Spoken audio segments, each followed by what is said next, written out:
বর্ষাকালে হরেক রকমের মাছ পাওয়া যায়, আর ম্যাক্সিমাম মাছেই থাকে ডিম। এটাই ডিম রান্না করার পাশাপাশি মাছের ডিমের পাকোড়া খাওয়ার পারফেক্ট সময়। চলুন প্রসেসিংটা দেখে নিই। 1 চা চামচ মরিচ কুচি নিয়ে তাতে 1 চা চামচ লবণ দিয়ে ভালো করে ডলে নিচ্ছি। ভালো করে ডলে নিলে হয় কি, মরিচ থেকে ঝালটা ভালো করে বের হয়। এখন দিয়ে দিব পেঁয়াজ কুচি 1 কাপ। পাকোড়াতে যত বেশি পেঁয়াজ দিবেন খেতে তত বেশি ভালো লাগবে। তবে আপনারা যারা পেঁয়াজ কুচি পছন্দ করেন না, তারা পেঁয়াজের বদলে বাঁধাকপি কুচি বা পেঁপে কুচি ব্যবহার করতে পারেন। আমি আবারও ভালো করে পেঁয়াজটা ডলে নিচ্ছি। এতে করে পেঁয়াজ থেকে যে রস বের হয় তার জন্য পাকোড়াটা খেতে আরও বেশি লোভনীয় হয়। এখানে মাছের ডিম দিয়ে দিচ্ছি 1 কাপ। তবে দেওয়ার আগে পানি দিয়ে ভালো করে ধুয়ে পানি ঝরিয়ে দিতে হবে। এবার একটু মিক্স করে নিচ্ছি। তবে মিক্স করার সময় লক্ষ্য রাখবেন ডিমটাকে ভালো করে ম্যাশ করে নেবেন, যেমনটা আমি করছি। এই পাকোড়াটা আমি কাতলা মাছের ডিম দিয়ে করেছি, তবে আপনারা চাইলে অন্য যে কোনো মাছের ডিম দিয়ে করতে পারেন। তবে সবথেকে বেশি ভালো হয় যদি ইলিশ মাছের ডিম দিয়ে করেন। দেখলেনই তো কেমন করে মাখিয়ে নিলাম। এবার 1 কাপ বেসন ও 1/4 কাপ আটা দিয়ে দিচ্ছি। সেই সাথে 1 চা চামচ রসুন বাটা ও 1 চা চামচ আদা বাটা দিয়ে দিলাম।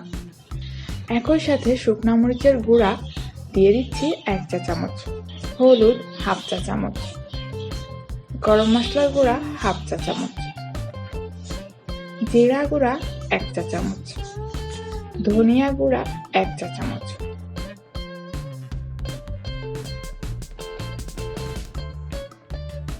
বেকিং পাউডার দিয়ে দিচ্ছি 1/2 চা চামচ এবং সুন্দর ফ্লেভারের জন্য দিয়ে দিচ্ছি ধনেপাতা কুচি।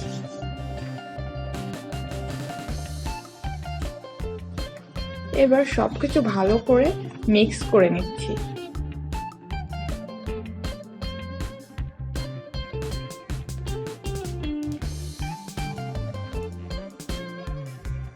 আপনারা দেখলেনই তো, আমি কিন্তু এখানে কোনো পানি দিই নাই, আর এখানে কোনো পানি লাগবেও না।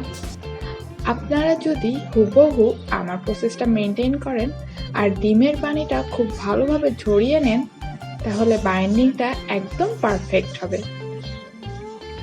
এবার একটা একটা পাকোড়া গরম তেলের ভিতর ছড়িয়ে দিচ্ছি।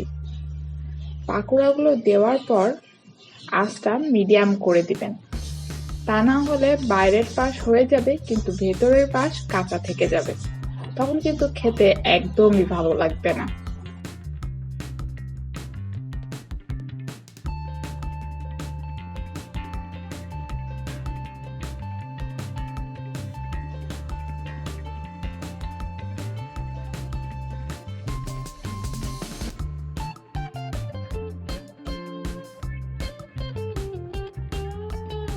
মাছের ডিম রান্না করতে খুব বেশি সময় লাগে না। মিডিয়াম আঁচে 2 থেকে 3 মিনিট ভাজলেই হয়ে যায়। দেখছেন তো পাকোড়াগুলো কেমন ফুলে উঠেছে। ব্রাউন কালার হয়ে গেলে সবগুলো পাকোড়া তুলে নিব।